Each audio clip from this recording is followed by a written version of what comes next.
Career मैंने तकरीबन 5 साल पहले करियर का आगाज़ किया था और उसका आगाज़ लाहौर से हुआ था, लाहौर दुनिया न्यूज़ से। फिर उसके बाद कराची वापस आए, एजुकेशन कंप्लीट करनी थी। HTV में as a program anchoring joining दी।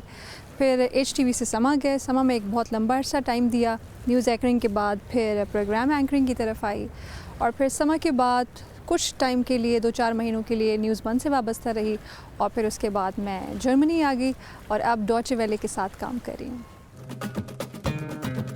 मेरा ताल्लुक़ कराची से है, मैं कराची में ही पैदा हुई हूँ। कराची में ही school, college, university, professional qualification से लेकर जॉब तक, करियर, हर चीज़ कराची में। बचपन में मैं बहुत ज़्यादा शरारती थी, बहुत ज़्यादा शरारती थी।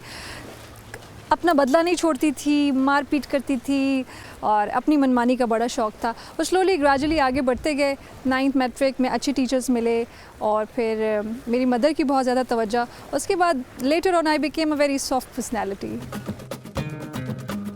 वैसे तो कोई ऐसी ख्वाहिश नहीं है जो कि पूरी ना हुई हो, अल्हम्दुलिल्लाह। I feel that I have a blessed life, लेकिन I wanted to see the world with my mother। मेरी ख्वाहिश थी कि वो मेरे साथ हों जब मैं दुनिया देखूं, लेकिन according to her health condition, अभी जो उनकी सूरत हाल है सेहत की, she can't roam around the globe with me। तो अब वो ख्वाहिश बन गई है, you can say। एंकरिंग का शौक़ कैसे परवान चढ़ा? आई वॉज अ डिबेटर और फिर स्कूल से लेकर यूनिवर्सिटी तक डिबेट्स करते जब मैं नेशनल लेवल की डिबेट चैम्पियन बनी तो फिर मुझे एहसास हुआ कि नहीं, I need to be orator और a communicator rather to be a business professional. तो then I choose to be an anchor. और जो सूरत हाल थी एंकरिंग की पाकिस्तान में, उस वक्त ज़्यादा ज़रूरत महसूस हुई कि नहीं, we have to do something more productive and valuable. नामवर सहाफ़ी कोई चीज़ नहीं होती मेरे नज़दीक। ठीक है, कुछ लोग बड़ी रिमार्केबल परफॉर्मेंसेस देते हैं, your work defines you rather. कोई नामवर, कोई बड़ा, मेरी डिक्शनरी में ये चीज़ें नहीं है। बहुत सारे सीनियर्स ने साथ दिया, बहुत सारे ऐसे अच्छे लोग अभी भी मौजूद हैं इंडस्ट्री में जो कि वाकई नॉलेजेबल भी हैं, जिनकी अपनी एक्सपर्टीज़ हैं। अच्छे हाथों से मैं पल के आगे बढ़ी, चाहे वो लाहौर था, चाहे वो कराची था। बहुत सारे सीनियर्स, अमूमन वही लोग जो मेरे बॉसेस थे, वही आसपास थे। और 1-2 उस्ताद मेरे जो यूनिवर्सिटी लेवल के थे, जिनमें से मैं एक का नाम ज़रूर लेना चाहूँगी। दैट इज़ सैयद हसन आफ्ताब, हमारे मोहम्मद अली जिन्ना यूनिवर्सिटी के मार्केटिंग हेड भी हैं और PR से लेके स्क्रीन मीडिया, उन्होंने मुझे बहुत ग्रूम किया, तो मैं उनको अपना गुरु समझती हूँ। मेरे 80% फ़ैसले मेरे दिमाग से होते हैं। वो तमाम फ़ैसले कह लें कि जिनमें मेरे इमोशंस नहीं जुड़े होते मुझसे, वो मेरे दिमाग से होते हैं। जहाँ कहीं मोहब्बत, प्यार, फैमिली, ब्लड रिलेटिव्स, ये जहाँ चीज़ें इन्वॉल्व होती हैं, फ़ौरन से जो है दिल दिमाग के आगे आ जाता है। और अमूमन मेरी कोशिश यही होती है कि फ़ैसले दिमाग से किए जाएँ।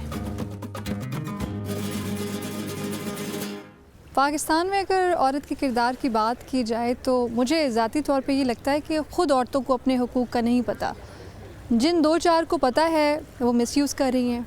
और अभी वो जो विमेन कार्ड टाइप की चीज़ें खेली जा रही हैं इंटरनेशनली भी और पाकिस्तान में भी, उसका बहुत ज़्यादा मुझे लगता है मिसयूज़ हो रहा है। और एक सादा आम औरत जिसको नहीं पता कि उसके क्या हुकूक हैं, वो उन लोगों के शेल्टर में आके फंस रही है। तो rights are nowhere in Pakistan for women. मर्द बिल्कुल भी एतबार के काबिल, नेवर।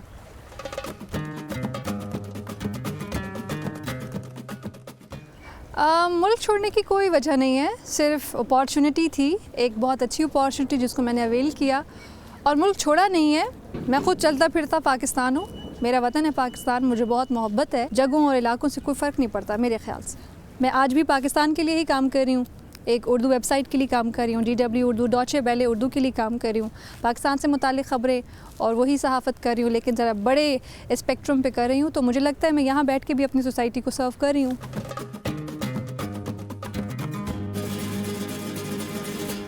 मुल्क भी याद आता है, माँ बाप भी याद आते हैं और मुझे माँ बाप और मुल्क दोनों ही माँ बाप ही लगते हैं। पाकिस्तान वापस आई तो हाँ, सहाफ़त ही करूँगी, क्योंकि अब सहाफ़त का जो एक्सपीरियंस है वो थोड़ा और बड़ा और बेहतर हो चुका है। तो कोशिश यही करूँगी कि जो इंटरनेशनल प्रैक्टिसेस हैं यहाँ पर जो सीखी हैं, जो स्टैंडर्ड, जो फ़र्क जिसे मैं कंपैरेटिव मैनेजमेंट कहती हूँ, उसका फ़र्क है, उसे वहाँ भी इम्प्लीमेंट किया जाए और बताया जाए लोगों को कि इंटरनेशनल रूल्स रेगुलेशंस क्या हैं और कितने इम्पॉर्टेंट है। पीपल्स पार्टी तो बिल्कुल नहीं होगी, अगर भुट्टो ज़िंदा होता तो मैं सोच सकती थी, और PMLN भी नहीं।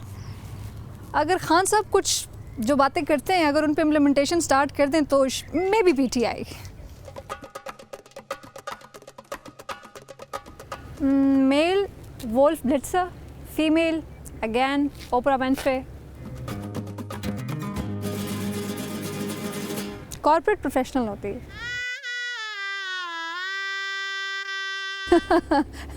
शादी करने वाले कितने लोग खुश हैं आप बताएं मुझे। शादी और मोहब्बत दो अलग अलग बातें हैं।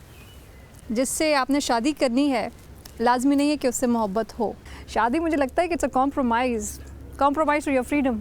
चूज़ और लूज़ वाला रिश्ता है। जितने भी लव स्टोरीज़ मैंने सुन रखी हैं अपनी फ्रेंड्स की, और वो ये कहते हैं कि शादी के साल बाद मोहब्बत वाली हो या अरेंज हो एक जैसी हो जाती है।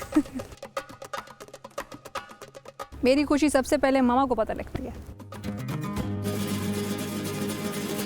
औरत और मर्द के रिश्ते के बारे में मेरी राय शायद आपको थोड़ी सी सख्त लगे। मुझे ये लगता है कि औरत कोई भी एक कहीं भी है, दुनिया के किसी भी खित्ते में वो रहती है, उसका मर्द से जज्बात का रिश्ता है और मर्द का औरत से ज़रूरत का रिश्ता है।